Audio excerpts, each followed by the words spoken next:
అందరికీ నమస్తే, welcome back to my channel. ఈరోజు మనం చాలా హెల్తీగా టేస్టీగా ఉండే కరివేపాకు రైస్ని ఎలా చేయాలో చూపించబోతున్నాను. ముందుగా స్టవ్ వెలిగించేసి ఒక కడాయి తీసుకోవాలి.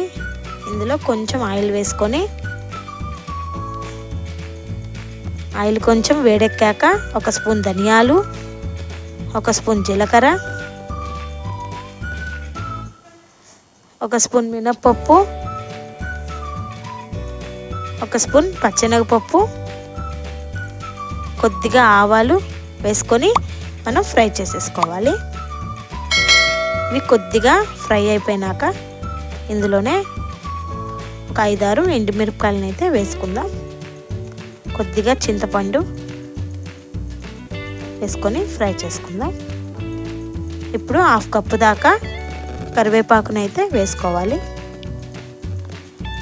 వీటన్నిటిని మనం కొద్దిగా ఫ్రై చేసుకున్నాక ఇందులో 1 స్పూన్ దాకా తెల్ల నువ్వులను అయితే తీసుకున్నానండి. తెల్ల నువ్వులు అనేది ఈ పొడికి చాలా టేస్ట్గా ఉంటుంది, తప్పకుండా వేసుకోండి.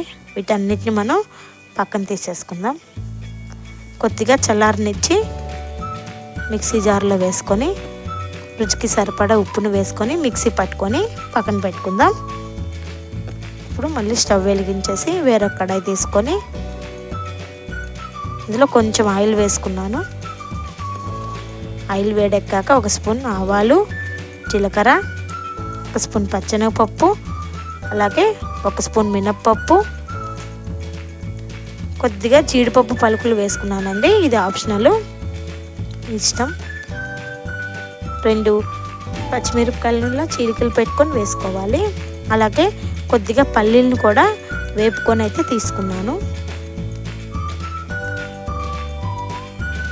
వీటన్నిటిని బాగా ఫ్రై చేసేసాక మనం పక్కన మిక్సీ పట్టి పెట్టుకున్నాం కదా ఈ కరివేపాకు పొడిని ఇందులో వేసేసి 1 నిమిషం అలా వేగనిచ్చాక రైస్ని యాడ్ చేయాలి. దీనికోసం నేను ముందుగా అన్నంని ఉడికించుకొని తీసుకున్నాను. ఈ కరివేపాకు రైస్ అనేది ఎటువంటి మసాలాలు ఏమీ లేకుండా మైల్డ్ ఫ్లేవర్తో టేస్టీగా ఉండే కరివేపాకు రైస్ని మీరు కూడా ఒకసారి తప్పకుండా ట్రై చేయండి. మరిన్ని రెసిపీస్ కోసం మా ఛానల్ని లైక్ చేయండి, షేర్ చేయండి, సబ్స్క్రైబ్ చేయండి. Thank you for watching.